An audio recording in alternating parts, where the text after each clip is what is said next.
Una vez más, estamos aquí con el hermano Salvador en esta clase de Biblia que estamos obteniendo para todos nuestros seguidores de la red de Pedro y de la plataforma del YouTube, hablar de todo, pero cristianamente.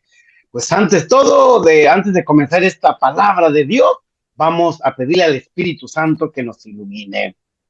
Ven Espíritu Santo, llena los corazones de tus fieles y enciende en ellos el fuego de tu amor. Envía tu Espíritu y todo será creado y renueva la faz de la tierra. Dios, que instruiste los corazones de tus fieles con la luz del Espíritu Santo, haz que apreciemos rectamente todas las cosas según el mismo Espíritu y gocemos siempre de tu consolación. Por Jesucristo nuestro Señor. Amén. Pues bien, Amén. bienvenidos una vez más a este maravilloso programa, hablar de todo pero cristianamente, junto con el hermano Salvador Sandoval, conocido como el hermano Chavita. Un momento de silencio para poner el intro de la revelación de Dios.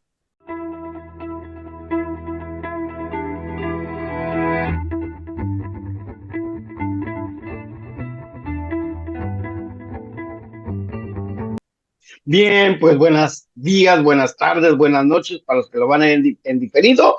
Esta tercera clase de las Sagradas Escrituras de la Biblia, vamos a hablar sobre los géneros literarios. Interesante cómo las Sagradas Escrituras tiene también géneros literarios, cómo nuestro Padre Dios ilumina a los inspirados, a los hombres, a los agiógrafos, para que comiencen a escribir a través de diferentes géneros literarios. Pues bien, Chavita, sin más preámbulos, ya te conoce mi público, tu público, comencemos con la obra de Dios. ¿Qué Ok, son los géneros literarios? muy buenas tardes a todos, espero que todos estén bien y pues vamos a comenzar, padre. Antes que nada, pues un saludote para todos los que nos están viendo y pues vamos a comenzar con lo que llamamos los géneros literarios. Vamos a ver cómo nos va con todo esto. Déjenme arreglar mis pantallas y no sé si, padre, nos han comentado algo en el tiempo que han estado con nosotros, la gente. No sé si han tenido No, por el momento no he parece que tenido todo. comentarios, Chavita, no he tenido comentarios. Al parecer todo les ha agradado, muy interesante lo que me dicen del aprendizaje de la palabra de Dios, del aprendizaje de las Sagradas Escrituras, de los aprendizajes de todo aquello que nosotros estamos enseñando, ¿verdad? Ante todo, por tu gran sabiduría que tú tienes, porque tú eres una biblioteca andando. La verdad, mucha gente me dice, salúdeme al hermano Chavita, mi Gracias. respeto es este gran hombre, ¿verdad? Entonces, no, ahorita estamos bien, les ha gustado los temas que hemos dado y ante todo, pues ojalá que ustedes se suscriban, porque yo, como te he dicho, Chavita, le dan muchos likes a chistoretes groseros, a cosas que no nos cultivan, que no nos llevan adelante, simplemente por pasar un rato de risa, jajaja, jijiji, pero no hay producto, no hay forma de prepararnos. Y tú y yo llevamos a la gente a una buena preparación. Ánimo, todo bien, todo bien. Ánimo. Pues vamos a comenzar, padre, y pues gracias a todos los que nos dan like y vamos a comenzar. ¿Qué son los géneros literarios? Vamos a ver. Géneros literarios. Yo pienso que lo primero que tenemos que comenzar es, en cierta manera, en cuántas partes se divide la Sagrada Escritura. Esa es una de las cosas más importantes. Para empezar a leer la Sagrada Escritura, hay que ver las divisiones y son dos, y, el Antiguo Testamento y el Nuevo Testamento. Hoy aquí puse Antiguo y Nuevo. Bueno, son dos, Antiguo y Nuevo Testamento. En este tipo de grupos, en la Sagrada Escritura se divide en tres tipos de escrituras diferentes. Hay textos que son históricos, sapienciales, o didácticos o proféticos. Para poder entender la Sagrada Escritura debemos de tomar en cuenta, número uno, antes de entrar al género literario, el lugar de la composición. Tenemos que entender que hay una mentalidad de Oriente y otra de Occidente. No es lo mismo estar aquí que estar pensando en la situación de allá. Y como la escritura se escribió en el Medio Oriente, pues es muy complicado a veces tratar de entenderlo. Ahorita vamos a poner un ejemplito por ahí pequeño. Dos, personas que le escribieron, qué mentalidad tenían en ese tiempo, porque fíjense qué curioso, yo estaba viendo ahorita que habló de los chistes y todo esto. Los judíos no les gustan mucho los chistes, y más los que son rabinos ocultos, parece que no es una cosa muy afiable en ellos. Es más, en la Sagrada Escritura no encontramos, en cierta manera, cuestiones humorísticas, ¿verdad? No significa que no existan, pero casi no las hay. Entonces, a mí me da a entender que las personas que lo escribieron tienen una manera de mentalidad también diferente a la de nosotros. El tiempo, hay cosas que son del pasado y son muy diferentes a nuestros días y tenemos que tomar en cuenta para poder tener una mejor lectura de la Sagrada Escritura. La cultura es otro de los factores que tenemos que ver cuando leemos la Sagrada Escritura, los factores culturales. Ya lo iremos desmenuzando poco a poco. Y las costumbres, cosas que pues aparentemente son diferentes hacia nosotros, ¿verdad? Y las circunstancias. Entonces, debemos de tomar estos 6 factores para poder tener un mejor entendimiento de la Sagrada Escritura. No nomás es agarrarse y leer este libro como si fuera una novela, que a la hora de la hora no vamos a poderle entender o complicarnos. Hay un dicho que yo aprendí cuando estudié que decía, ¿cómo meter una idea grande en una cabeza pequeña? Y decía que por medio de comparaciones. Muy Un bien. ejemplo muy común es lo que dice Jesús en Marcos 10:25, que es más fácil para un camello pasar por el ojo de una aguja que un rico entrar en el reino de Dios. Y lo primero que pensamos nosotros es esto. Esa es la mentalidad que traemos en Occidente, para Exactamente, poder pero entender. fíjate, Chava, que no es así. No, El año pasado estuve en un monasterio de los benedictinos aquí en California. No recuerdo ajá, ahorita el nombre de dónde ese monasterio. Y había una puerta, había un ojo del camello, una puerta pequeñita, pequeñita, donde podías entrar, exactamente, donde podías entrar tú, ¿verdad? Es que interesante la interpretación que nosotros le debemos de dar a las Sagradas Escrituras. Adelante. ok, exactamente, padre. Esa es una mentalidad judía, es un poquito anacrónica, porque hoy en día ya no se da, pero ¿qué era el objetivo del ojo de aguja? Como dice usted, es una puertita que había en las murallas de Jerusalén o en otras ciudades y era una aduana. Lo que cabía por ahí era lo que podía entrar a la ciudad y si no, y si había otras cosas, las quitaban, las pesaban y las cobraban, como hoy en día en las aduanas de las fronteras. Entonces, esa es una manera para que vean cómo se puede interpretar ciertas cosas equivocadamente o una mentalidad equivocada. Entonces, yo me pongo ahorita la idea del periódico, voy a ponerles esta comparación de un periódico. ¿En cuántas partes se divide un periódico? Están secciones como el editorial, las noticias, en las noticias estamos las internacionales, las nacionales, las locales, están las sociales, están las caricaturas, están las del hogar, están los empleos. En cuestiones culturales encontramos deportes, eventos y reportajes. Lo curioso del caso, padre, que en el periódico tenemos varios géneros literarios y Así no es. podemos leer una cosa diferente a la otra. Yo me acuerdo que un sacerdote nos decía un ejemplo muy curioso y y también comerciales y ventas. No podemos leer una noticia internacional igual con el sentido de unas caricaturas o de una cuestión comercial. Son géneros completamente diferentes. Y el problema Claro. de muchos es que no lo interpretamos igual. Y yo le decía de este sacerdote que dice, imagínense que yo estoy leyendo las internacionales y de repente me encuentro este gato, Garfield, y lo empieza a leer, dice, si lo voy a leer como estaba leyendo las internacionales, y yo lo primero que diría, caramba, él era gringo, dice, caramba, un gato que habla, decía él. Y es cierto, o sea, no podemos leer las caricaturas igual que el sentido o el énfasis de una cuestión internacional.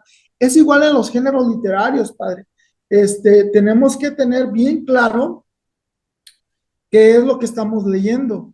Y especialmente voy a enfocarme a dos tipos de género. El sentido literal, que viene siendo letra por letra, y el sentido simbólico, por ejemplo, en el libro de Apocalipsis. Si ustedes empezamos a leer el Apocalipsis y empezamos a ver una bestia y que un monstruo gigante y que un ángel gigante y no sé cuánta cosa, entonces ahí tenemos una idea como de Godzilla, como de cuestiones que no ubicamos, ¿no? Lo peor del caso es que hay personas que sí lo llegan a interpretar de una manera literal y ellos piensan que así va a ser. Y lo peor del caso es que lo empiezan a interpretar de una manera futurista y llegan a decir, uy, al fin de los tiempos va a haber un monstruo gigante. Entonces, cuando nosotros empezamos a estudiar los géneros literarios y especialmente el género apocalíptico, es un género simbólico, ¿sí? La palabra símbolo tiene, fíjese, padre, dos connotaciones. No sé si ya lo habíamos hablado anteriormente, pero la palabra no. Símbolo viene de una bola que aventaban los griegos hacia otra persona y todos iban hacia esa pelota, era el bolo. Entonces, el símbolo era el que trataban de, por medio de una bola, hacer un grupo, un equipo. Es el símbolo. Entonces, a veces los símbolos nos hablan de cosas comunes que podemos entender de una manera diferente. La iglesia trabaja con muchos símbolos. Por ejemplo, en la liturgia tenemos colores, tenemos anagramas, tenemos letreros, tenemos, por ejemplo, 5 panes, 2 peces. ¿Qué recordamos con esto? La Eucaristía. Entonces, esos son los símbolos. El cirio es un símbolo, la cruz es un símbolo que nos une, que nos unifica. Hay una palabra, ¿cómo se le dice? Contraria, que viene siendo una palabra contraria, que es parecida a la misma, que viene siendo la palabra diablos, que significa el símbolo que divide. Es decir, la palabra diablo significa aquel que divide. Es la bola que desparrama la unidad.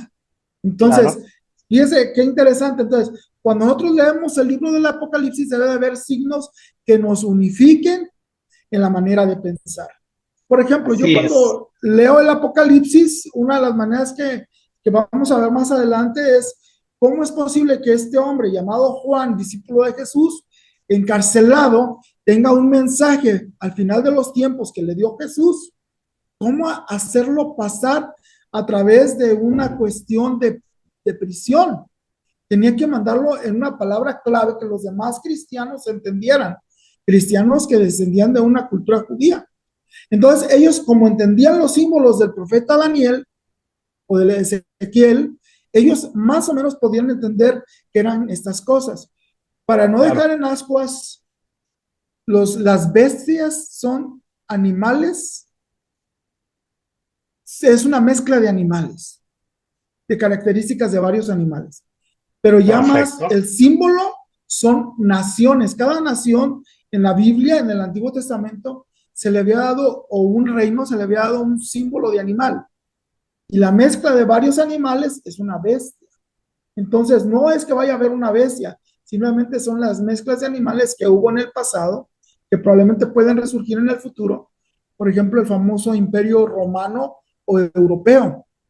Y aquí, padre, me voy a atrever a hablar un poquito de apologética, porque muchos hermanos separados, cuando leen el capítulo 18 del Apocalipsis, piensan que la gran ramera es la Iglesia Católica, porque está en Roma.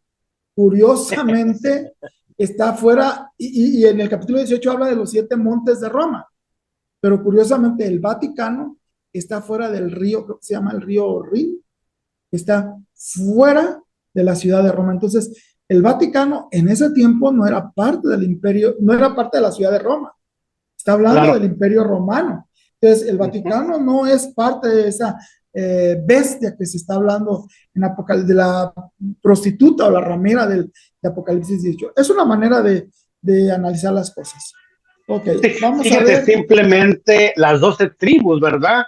Las 12 tribus representan el Antiguo Testamento, el Nuevo Testamento, el Apocalipsis maneja esas 12 tribus que se hace mención en el Antiguo Testamento. Por eso nosotros no tenemos que interpretar las palabras de Dios nada más al ahí se va. Tenemos que tener la sabiduría, tenemos que tener la inteligencia, tenemos que tener la cordura para poder interpretar las Sagradas Escrituras. Exacto.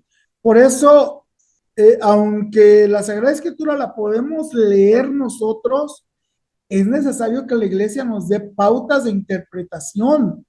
No podemos interpretarlas a nuestro propio criterio, porque entonces nos vamos a desviar y vamos a tener una autoexcomunión, ¿cómo dice? En ipso facto. Es decir, en el hecho nos vamos a salir de la iglesia porque no interpretamos la Sagrada Escritura, y más en cuestiones dogmáticas o doctrinales.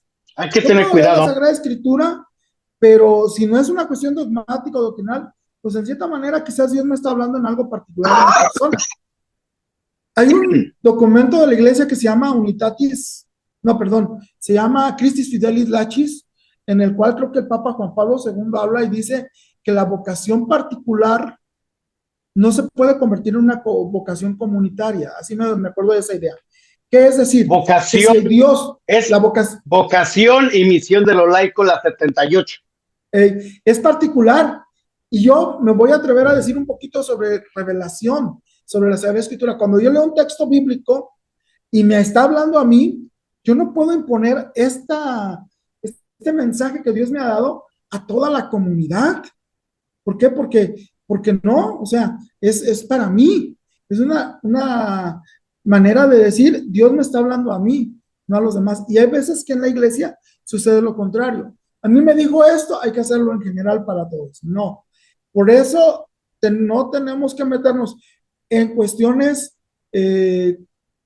¿cómo le quiero decir? De interpretar la escritura de una manera comunitaria. Hermanos, pues hoy dice el Señor que hay que ayunar todos. Pues no, o sea, quizás Dios te está hablando a ti, pero no a la comunidad completa. Entonces, eso es una de las maneras. Fíjese que eso también trasciende a la cuestión de los grupos. Yo soy carismático y quiero que todos los de la parroquia sean carismáticos. Pues no, es una vocación particular y debes de respetar las vocaciones de otros hermanos. Decía en el documento de Puebla que la iglesia, o más bien la parroquia, es comunidad de comunidades. Así en todo en aspecto, en todo. Hay unos que les gusta orar en quietud, en meditación, hay otros que les gusta como aroma y teatro, los carismáticos como yo, perfecto, pero no significa que vamos a tratar de que esa vocación imponerla a los demás. Bueno, eso es en la cuestión de revelación. Mientras no nos metamos en una cuestión dogmática o doctrinal, podemos hacer una pequeña, ¿cómo se dice?, interpretación o dar una sugerencia de lo que yo entiendo en cada texto. Pero si ya es una cuestión doctrinal, no es correcto meternos. Eso le compete a la doctrina de la iglesia. Por supuesto. No me acuerdo quién de los dos, hay dos hombres de Dios muy famosos, Tertuliano y Orígenes. Y curiosamente, ellos interpretaban la Sagrada Escritura de una manera muy literal. Cuando dice Jesús, si tu mano es ocasión de pecar, córtatela. Y no me acuerdo, yo más voy por Orígenes. Este hombre del siglo II se castró. Siglo primero, los padres patrísticos. De la patrística. Sí. Y se castró porque él entendió que era su ocasión de pecado, o sea, no cayó su pecado. Y pues no, o sea, Jesús lo que se estaba refiriendo era a las personas que te llevan a pecar. De primero terminar con una persona que te está haciendo ocasión de pecado y cortar con él, ¿sí? Para poder entrar a los cielos. O sea, la persona más allegada, tu mano derecha, tu amigo. Pero no estaba diciendo de una cuestión de física, de mutilarte algo. Por eso le digo, a veces la mala interpretación puede llevar a un error comunitario. Y así podemos encontrar varios hechos. Bueno, vamos a ver los géneros literarios ya como tales. Adelante. El legislativo. Y yo ahí me voy a basar más bien en la cuestión de la Torá, que viene siendo una cuestión de la ley, especialmente en el libro del Deuteronomio, el libro del Éxodo, a mediados del Éxodo, aunque son de orden histórico también, ellos imparten una cuestión de leyes y ya hay una división en ellos. Si llegamos a ver el Génesis, vamos a ver las tradiciones eloístas, yavistas, que aún son diferentes entre ellas. Entonces, vamos a tener que ver una cuestión legislativa. Por ejemplo, es interesante que hoy en día la gente llega a interpretar el libro del Levítico y el libro del Deuteronomio de una manera tan literal, y especialmente los que se les llama judíos, para ellos todavía es tolerable porque ellos están viviendo su judaísmo. Pero hay cristianos, y no estoy hablando de cristianos católicos, sino protestantes, por ejemplo, la iglesia adventista, los judíos mesiánicos y otros más, que ellos interpretan cuestiones del Antiguo Testamento, del Éxodo y del libro del Pentateuco, especialmente la Torá del Pentateuco, en el cual los judíos, Dios, como estaba con ellos en el desierto después del Mar Rojo y se los llevó al desierto, Dios fungía como doctor, como abogado en cuestiones legales, como juez, como cuestión, no sé, médica, y por eso decía, ¿sabes que no comas estos animales? Porque te van a hacer daño en una cuestión médica, pero era una como consejería, o qué hacer en un caso de que alguien robe algo, o que haya una violación. Eran cuestiones legales porque no había nadie más, no más que el pueblo de Dios y Dios en el desierto. Entonces Dios tenía que actuar de esa manera. Pero el problema es que lo hemos agarrado de tal manera que hoy en día muchos no católicos, especialmente, perdónenme, los adventistas, lo agarran de una manera tan literal y piensan que es una ley divina. Entonces, ¿qué pasa? Oh, está prohibido comer ciertos animales. El puerco no lo puedes comer. Los mariscos no los puedes comer. Pues no, en Cristo ya hay una, Jesús es lo que daba a entender, no se puede restringir estas cosas. ¿Por qué? Porque en la carta a los Colosenses, capítulo 2:14, dice que nadie los venga a criticar de los días de fiesta, de las lunas, de sábado o de comer ciertos alimentos. Todo esto era una sombra de lo que había de venir. Entonces, ya en Cristo estamos libres de todo esto. Imagínense, Claro. Padre, son 10 mandamientos y 616 decretos. Decretos legislativos, decretos médicos, decretos de propiedad, que eran para ese tiempo. Y si lo sacamos de ese contexto, sería una cuestión anacrónica, fuera de tiempo. Y lo curioso del caso es que hay gente que sí lo hace. Claro. Es que aquí dice, hermano, que hay una película que vi hace mucho. Ay, ¿cómo se llama? ¿Cómo se llama? Creo que se llama Holy Matrimony. No sé si exista todavía. Es de un matrimonio. Y es un maloso, podríamos llamar un ladrón, que va a Las Vegas. No voy a hacer publicidad para esta película, pero va a Las Vegas y él es un menonita. Y el detalle es que él roba dinero y se va a su comunidad menonita, pero lleva a una mujer que no es menonita. Y el patriarca de los menonitas dice, tienes que casarte. Y entonces él se casa, pero en una ida a buscar el dinero que habían escondido, él tiene un accidente, se muere, y cuando se dan cuenta la comunidad, el patriarca dice, pues sabes que tienes que casarte, le dicen a la mujer, con su hermano. Y el hermano de este muchacho era un niño de 8 años. Y lo casa, según la ley menonita, la ley del leribato del Antiguo Testamento. Entonces, son cosas que ya no se pueden aplicar hoy en día. Entonces, por eso tenemos que tener una cuestión más clara de cómo aplicamos la Sagrada Escritura. Por eso hay que ver ese género literario. Hay una cuestión de la ley que hay que tener en cuenta, pero no se aplica completamente hoy en día.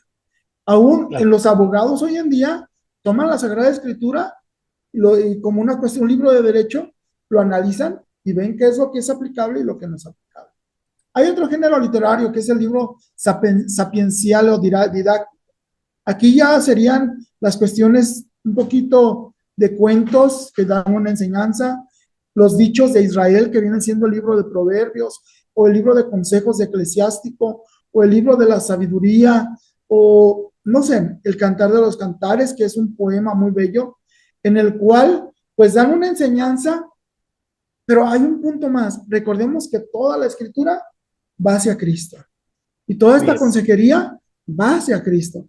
Entonces, son libros bellos que nos debe de ayudar a orar, más que a verlo como un libro, debe de ayudarnos a orar.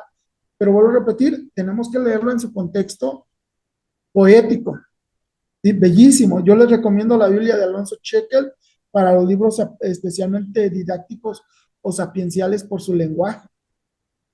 Está en la cuestión lírica. De eso no me voy a meter mucho De los todavía. cantares. El Cantar de los Cantares, Lamentaciones, son cánticos también. La cuestión profética. Yo últimamente tengo miedo pendiente, Padre, a los iluminados, porque, discúlpenme, pero dicen cosas que no son. Yo hace ahorita en la mañana estuve platicando con alguien que tiene disque revelaciones y la verdad, bien disparatadas. Dentro Hay que del, tener del cuidado. momento, sí, dentro del movimiento carismático, una de las cosas que nos pedían a los coordinadores en aquel tiempo decían, sean escépticos en todo lo que llegue, pónganlo a prueba, no le acepten luego, Fíjate, luego.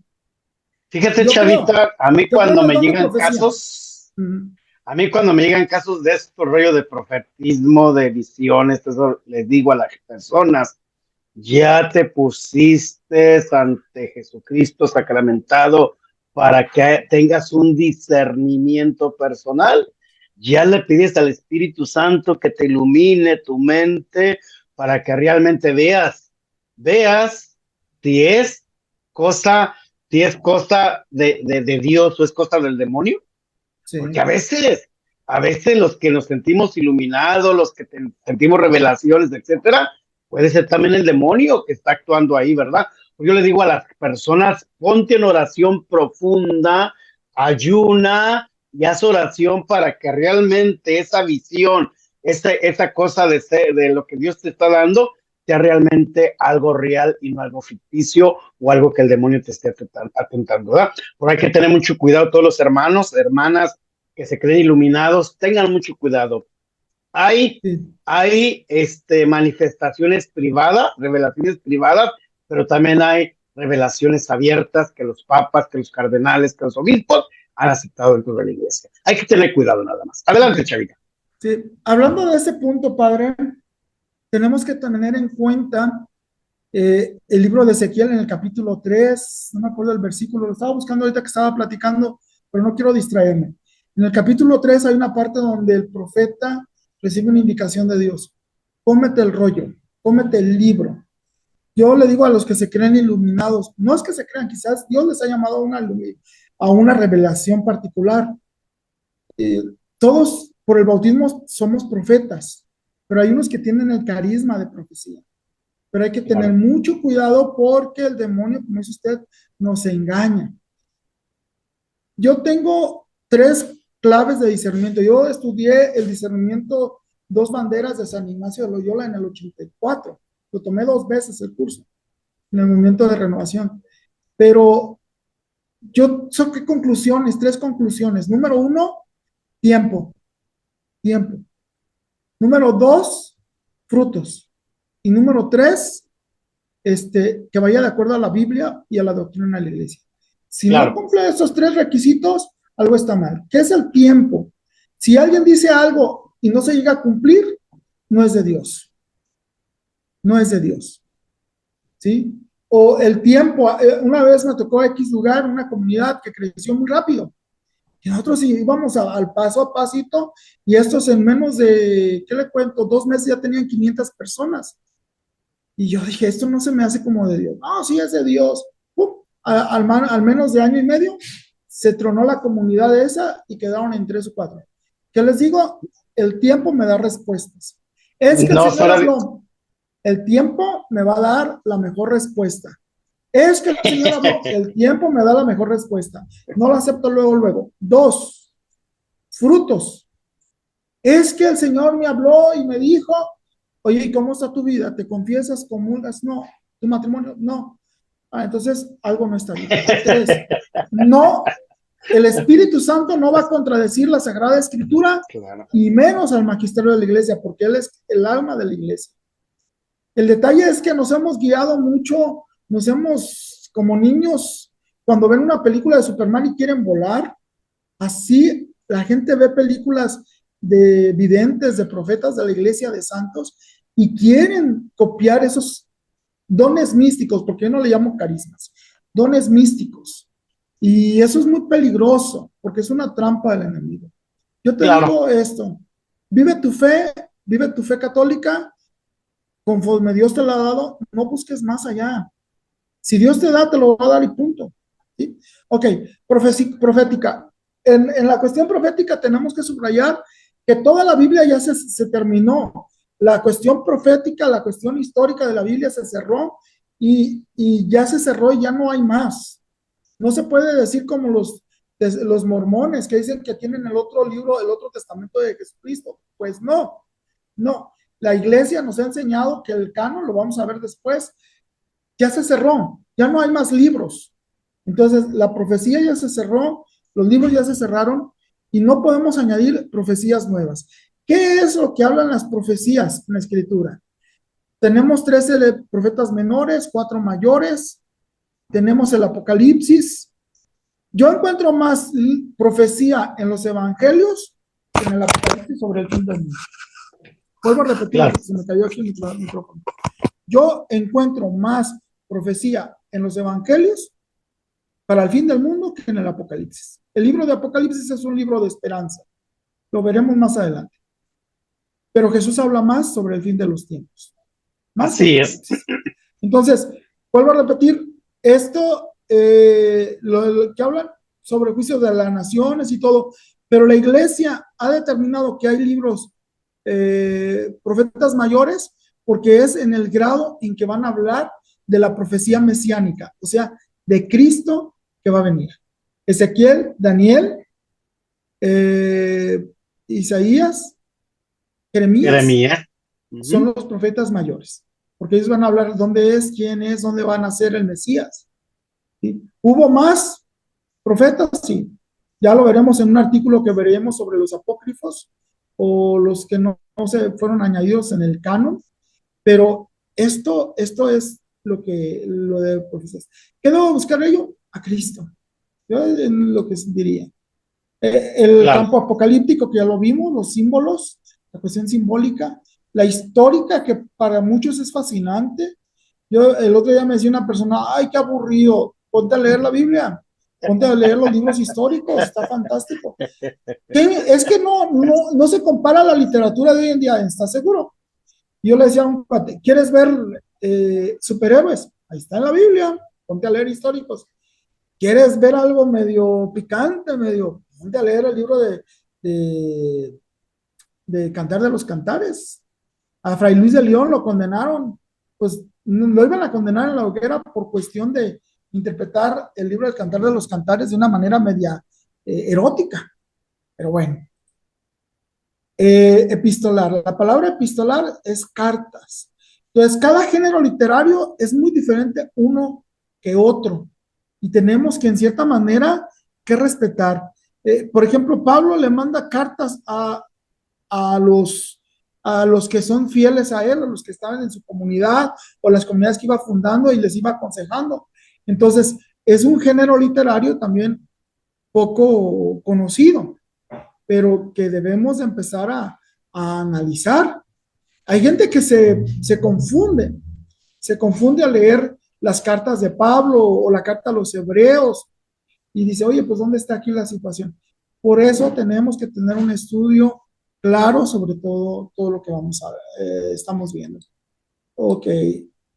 Padre, tengo ciertos consejos cuando leemos la Sagrada Escritura. Ok, Número uno, adelante. consejos. Si vas a leer la Biblia, consigue tu marcatextos para que subrayes. Tener una libreta de notas. Buscar una concordancia bíblica. Padre, le voy a mandar una hoja del Vaticano. Ay Dios, es una hoja en PDF. Quien se la pida se la manda. Esta Ok, hoja perfecto.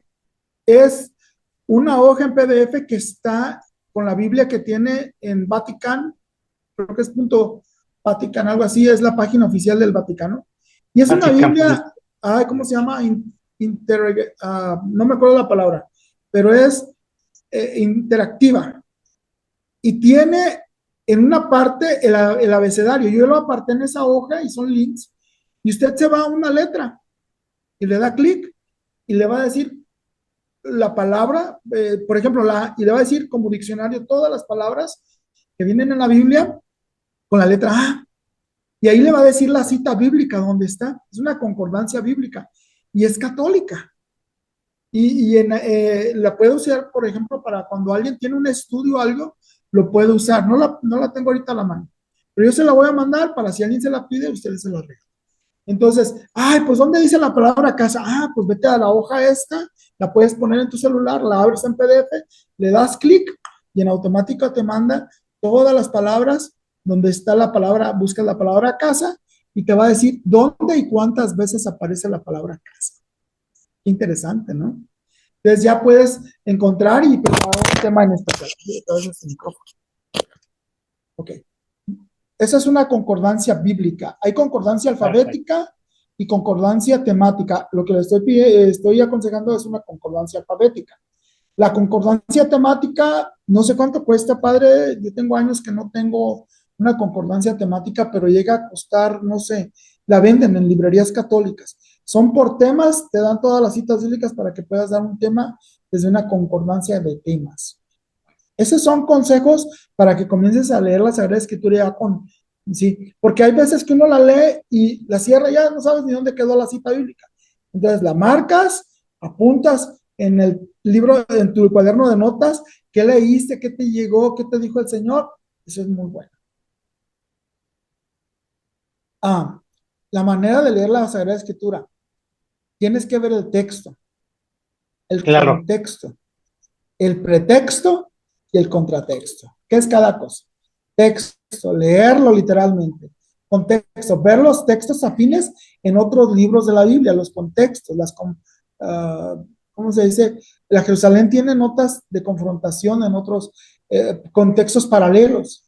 El pretexto.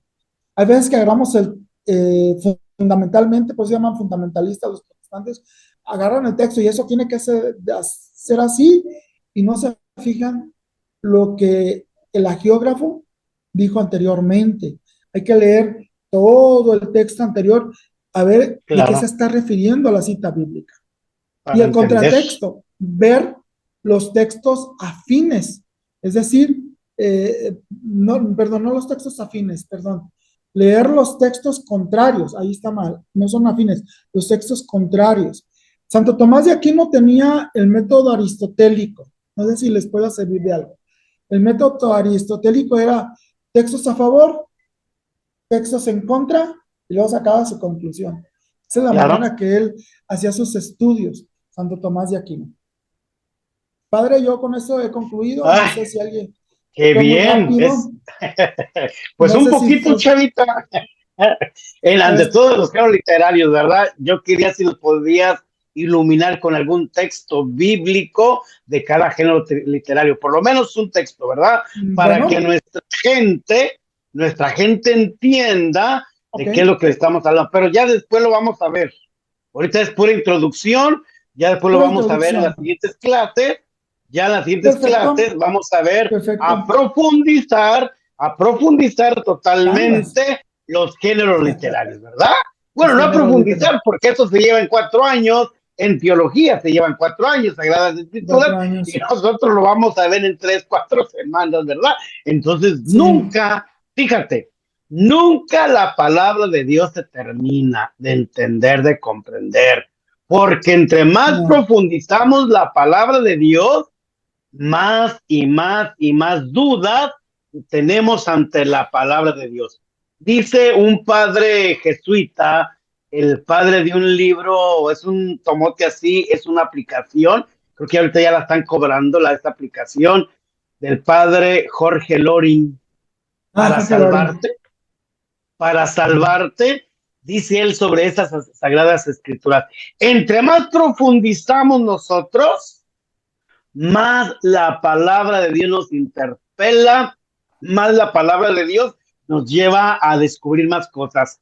Yo le pido a los grandes estudiosos de las universidades, medicina, enfermería, psicología, abogacía, maestro, etcétera, etcétera, que no te dejes creer por lo que te dice el maestro que te da la materia X. No te dejes creer por ellos, porque muchas veces esos maestros te hacen que dudes de tu propia fe, hacen que ya no creas en Dios, porque para ellos Dios es cualquier cosa, si abrazo un árbol, si voy al río, si voy acá, para mí eso es Dios y no es Dios. Es creación de Dios, más no es Dios, ¿no? Entonces ten cuidado estudiante, en tu mente no te metan la idea que no existe Dios. Hay una película que me gustaría que la vean, Dios no existe. Y el hombre dice, Okay. Dios existe. Le quita la no y Dios existe, defendiendo una tesis de la Universidad de Harvard, tengo entendido, donde el maestro cuestiona al alumno, a ver, muéstrame cómo Dios existe. Y esa película nos llama tanto la atención que le demuestra la existencia de Dios. Simplemente con un simbolismo como manejaba el hermano Chava, se reflejó el sol, se reflejó el sol en la ventana y hubo muchos soles. Y decía el joven, a ver, maestro, ¿hay muchos soles aquí reflejados? No, pues no, solamente hay uno. Pues así es Dios con nosotros. Solamente hay un Dios verdadero. Dios de lo verdadero. Pues bien, Chavita, te agradezco esta iluminación. Con esto terminamos la introducción de las Sagradas Escrituras. Ya con el tiempo, los siguientes miércoles, vamos a ir agarrando, quizás al final, antes de Pentecostés, vayamos a hacer una lección divina. Interesante. Perfecto. Hacer una lección divina con la palabra de Dios. ¿Qué te parece? Perfecto. Pues bien, Bien. recuerda la red de Pedro, suscríbete a la red de Pedro, el hermano Salvador Sandoval, invítenlo a dar conferencias, Gracias. a dar clases, invítenlo porque necesitamos que nuestro país México sepa más y más y más. Y recuerda, mis plataformas, hablar de todo cristianamente, da like a la red de Pedro, da like a hablar de todo cristianamente, suscríbete en las dos redes, suscríbete, comparte y ya tus comentarios, que es lo más importante. Hermano Chava, gracias por la iluminación, gracias por permitirnos entrar una vez más a nuestros hogares. Que Dios nos bendiga en nombre del Padre, en el nombre del Hijo, en el nombre del Espíritu Santo. Amén. Espíritu Santo, fuente de luz, ilumínanos. Espíritu Santo, fuente de luz, ilumínanos. Hermanos y hermanas, hasta el próximo video. Dios los bendiga. Bendiciones. Dios los bendiga. Bendiciones. Hasta luego. Gracias, Chavita. Suerte. Hasta luego, lo veo. Dios lo bendiga, Padre. Gracias.